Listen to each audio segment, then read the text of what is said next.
আসসালামু আলাইকুম বন্ধুরা, সবাই কেমন আছেন? এ ব্লগসে আপনাদেরকে আবারও স্বাগত জানাই। আজকে আমি আপনাদের সাথে শেয়ার করব টাকি মাছের ঝুরা। মাছ তো অনেকভাবে খেয়ে দেখেছেন, এইভাবে ঝুরা রান্না করে খেয়ে দেখেন, অনেক ভালো লাগবে।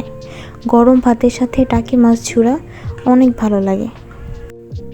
এই টাকি মাছের সাথে যদি গরম ভাত হয় তাহলে অনায়াসেই 1 প্লেট ভাত খেয়ে ফেলা যায়। প্রথমে আমি টাকি মাছগুলো কেটে ধুয়ে নিয়েছি। এর জন্য প্রথমে একটি প্যানে 2 কাপের মতো পানি নিয়ে এর মধ্যে হালকা লবণ এবং হালকা হলুদের গুঁড়া দিয়ে পানি হালকা গরম হয়ে আসলে এর মধ্যে টাকি মাছগুলো দিয়ে দেব সিদ্ধ করার জন্য। 5 মিনিটের মতো আমি ঢাকনা দিয়ে ঢেকে মাছগুলো সিদ্ধ করে নেব। 5 মিনিট পর ঢাকনা খুলে মাছ সিদ্ধ হয়ে আসলে আমি নামিয়ে নেব। এবার মাছগুলো থেকে আস্তে আস্তে কাটা ছাড়িয়ে নেব। টাকি মাছে তেমন বেশি কাটা থাকে না, তাই কাটা বাছতেও খুব বেশি একটা সময় লাগে না। এইদিকে আমি আগে থেকেই কিছু ধনেপাতা কুচি করে কেটে নিয়েছি, আর সাথে কাঁচামরিচ কুচি, পেঁয়াজ কুচি।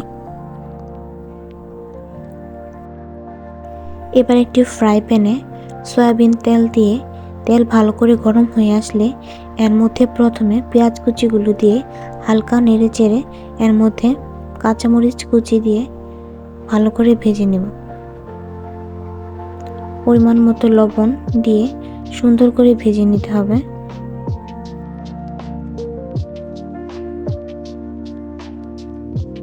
মরিচ আর পেঁয়াজ হালকা ভাজা হয়ে আসলে তখন আমি এর মধ্যে অল্প পরিমাণে রসুন বাটা দিয়ে দিয়েছি। এবার আবারও কিছুক্ষণ ভাজতে থাকবো। এ পর্যায়ে 1 চা চামচের মতো হলুদের গুঁড়া, মরিচের গুঁড়া, জিরা গুঁড়া এগুলো দিয়ে আবার সুন্দর করে মশলাটা ভেজে নেব। এখন কাটা ছাড়িয়ে রাখা টাকি মাছগুলো এর মধ্যে দিয়ে সুন্দর করে মিশিয়ে নেব। খুব সুন্দর করে ভাজতে হবে। এই টাকি মাছের ঝুরা তৈরি করতে খুব বেশি সময় লাগে না, অল্প সময়ে হয়ে যায়। এ পর্যায়ে আমি নামিয়ে নেওয়ার আগে কুচি করে রাখা ধনেপাতা দিয়ে নামিয়ে নেব। তৈরি হয়ে গেল টাকি মাছের ঝুরা। যে কোনো মাছ সিদ্ধ করে তার কাটা ছাড়িয়ে এরকমভাবে ঝুরা তৈরি করা যায়।